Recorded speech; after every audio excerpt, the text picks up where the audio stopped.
That's right. Yeah, that stuff happens. I mean, there's also a very new phenomenon that I'm seeing in the mikveh. Tons of guys jumping in the mikveh with tattoos. It's like a new thing.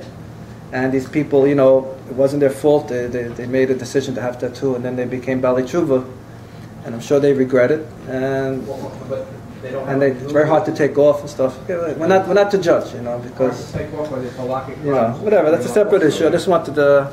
Just so many things were happening to me. I'll tell you something very interesting. Stephen Levine, who is a healer and a very wise, amazing, one of the first writers about healing. Right. Who's about a little old now, and his son became the next generation of his work, right. Except his son is covered in tattoo. Covered. I saw him in the elevator. I almost fainted. Right.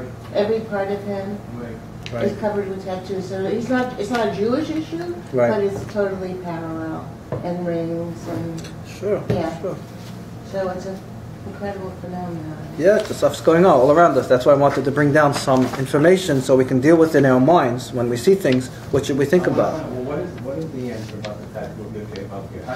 Can you get rid of it? I don't know. That's a double whammy. You can't get rid of it. You can't remove Shem Hashem. Peter is asking if someone tattooed God's name on themselves. No matter how it's written, you cannot remove Shem Hashem. Because the thing is, if a copy machine has Shem Hashem, unless it's written by Afikoros, then you have to burn it. Well, like a Sefer Torah was written by Afikoros, yeah. Then you have to burn it. Okay, let's move on. But that's a great question. What if someone writes God on the tattoo? So it means somebody in Israel is doing that to people's bodies? No, but if like someone doesn't have, you know, the intention of any bad intentions, they're just doing it. Like they're doing it like a copy machine, you know. They don't have like like the reform, you know, to outsmart, you know, the whole way of the Torah, that it's min hashemayim, from Hashem, you know. Yitzhak is a sofer, so we're gonna get some cool stuff. Let's keep moving along. Because we have a time limit restriction. Okay, and also this is what you say, Yitzhak. In all circumstances, the best one can hope for is that a typical tattoo without intention of idolatry is rabbinically prohibited. Beyond the scope of this article is a possible problem of chukat goyim, the ways of the goyim, when getting a tattoo in this day and age. While it is true that most poskim, which are rabbis who make decisions, hold that practices that are initiated by non-Jews for logical reasons are not negative in nature and are not considered irrational laws at all. It is not clear to me that tattoos would fall into this category, as Tosafot suggests. If you want to see this actual piece of writing, you can go to webyeshiva.org and look for Rabbi Joshua Ross. Let's keep moving on. Concerning the mikveh, when a person goes to the mikveh, they must take care that there's nothing on their person which could be considered a barrier between the water and themselves. This is related mostly to a woman. Men really, you know. Why? What did you just women? The woman has to go through her cycle and she has to go through the whole thing. Yeah, but the tattoos. Yeah, that's a separate issue. I think he's talking about real purity here. Examples could include dried paint on the skin, a band-aid, or a piece of jewelry, or whatnot. I have heard many suggest that if a woman or man has a tattoo, they would not be able to go to the mikveh because the tattoo would act as an obstruction between the skin and the water. This is simply not the case. While it may be a source of embarrassment for one who has a tattoo to go to the mikveh, it is simply not a halachic problem. I suspect, though I cannot prove, that this idea came from ignorance about what exactly a tattoo is or how the process works. It's underneath the skin. He's going to explain to us. Things that are on top, you might just that makes sense, because conversions, you're allowed to convert someone who has a tattoo. Right. And if it was an actual problem, you couldn't actually convert them. A woman's also allowed to get married under chuppah without covering her hair. I mean, it's just right. You know, I mean, you know, there's rules, and then there's, so that's why we're just going through the periphery of this, because we got to get to the Kabbalah. It may be that people assume that tattoos are some sort of surface scab above the skin. In reality, tattooing involves the placement of pigment into the skin's dermis, the layer of dermal tissue underlying the epidermis. After initial injection, pigment is dispersed throughout a homogenized damaged layer down to the epidermis and upper dermis.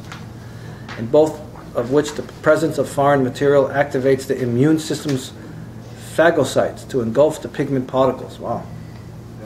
As healing proceeds, the damaged epidermis flakes away, eliminating surface pigment, while deeper in the skin, granulation tissue forms, which is later converted to connective tissue by collagen growth. This mends the epidermis, where pigment remains trapped within the fibroblasts, ultimately concentrating in a layer just below the dermis-epidermis boundary. Tattoo lasers. We see, therefore, that a tattoo actually sits below the surface of the skin and cannot present a problem of chatzitza. Very interesting. So a woman who has a tattoo and became Baal's Tshuva and wants to go to the mikveh and be with the husband, it's not a problem. But it's under the skin, not on top of the skin. Very interesting. Right. So it's technically not touching the water? It's not touching her, it's part of her already. Is that interfering with? It's not separating her from the water from the It's mikveh. not affecting the water? Right. Well, actually, there's like a machlokas. Like some rabbis will say that they won't convert someone who has a tattoo, and they'll make them remove it. Interesting. But always people go overboard. Okay, let's go to page 4 on the English. Regarding having the tattoo removed. The prohibition, the Torah prohibition of tattooing only forbids scratching one's skin to fill it with ink, not scratching in order to remove the ink. Interesting. There is, however, a separate Torah prohibition against inflicting a wound upon oneself, as it says in Deuteronomy, Devarim 25:3. Would the wounding and painful skin grafting involved in removing a tattoo forbidden? So this is the other question now. You have a tattoo, now you want to take it off, but you're not allowed to damage your body for nothing. Now you have a double whammy. Are you allowed to cause yourself pain and hurt the body to take out the tattoo? It's the second interesting level. Someone once asked Rabbi Moshe Feinstein of blessed memory about a young woman who wanted to increase her marriage prospects by undergoing cosmetic surgery. He permitted it for the following reasons. Wow. Interesting. I always wanted to get a nose job. You did, really? No, I'm just kidding. The Rambam writes. This is Moshe Feinstein. Right, it's Moshe Feinstein. I was told when I was a kid I had a Jewish nose. My son always told me I have a Jewish. He did. The Rambam writes, a person is forbidden to inflict a wound, whether upon himself or upon others. And even hitting someone in a hostile, insulting way transgressions a Torah prohibition. From here we learn that the prohibition applies only when intended to damage a person, but not when it is for his benefit. That's interesting. Similarly, the Talmud relates how one of the sages lifted up his cloak while walking through thorns. Skin heals, clothes don't. Explained the sage. Even though he was scratching his skin, it wasn't done in a hostile or degrading manner, but rather in order to protect his belongings. In addition, the mitzvah to love your neighbor as yourself would allow someone to wound another with his consent and for his benefit, as in a medical procedure. I think there's a law that a son is not supposed to practice on his father if he's a doctor. Right. Because of the laws of respecting father and mother, so it's pretty interesting. Unless there's, to someone else. No one else. Yeah. Right. It's an interesting concept. My mother, when I was a kid, used to ask me to step on her back when I was about 5 years old. It's not the same. To ask her for mechila. Yeah. Okay, since the cosmetic surgery is for the woman's benefit and is done with her consent, it is permitted. Likewise, a person may remove a tattoo, providing that the procedure is done by a recognized and qualified expert. Wow, that's Moshe Feinstein. Rabbi Hanoch Tella relates the story of a young man from a non-religious upbringing who returned to traditional observance of Judaism. Remaining from his former lifestyle was a not-so-modest tattoo that he carefully kept hidden under his shirt sleeves. Before Yom Kippur, this young man went to the mikveh, the ritual bath, as is the custom. He embarrassingly tried to hide his tattoo, but slipped on the wet floor, revealing his mark of embarrassment to all. That happens a lot now, so this is old. It's an old story. Utter silence, everyone staring at the sight. He couldn't find the strength to get up. Then an elderly Jew approached him. "Don't be embarrassed," said the old man, lowering his arm to help him up. "I also have a tattoo." And he pointed to the numbers tattooed by the Nazis on his forearm. Okay, now we'll go to page 5. It's a little bit more English, and then we'll go to the mystical stuff. This was asked on Chabad.org to Chani Binyaminson, who I know. Her husband runs Tzivas Hashem in Krana. Great people. Question: Is it true that if I have a tattoo, I cannot be buried in an Orthodox cemetery? I'm not referring to Holocaust markings. Answer: The Torah forbids us from tattooing our bodies. Nonetheless, one who has tattoos can still be buried in a Jewish cemetery. That said, every Jewish burial society has the right to enact its own criteria for who may or may not be buried in their plot. This stems from people's desire or right to be buried in proximity to others of their choosing.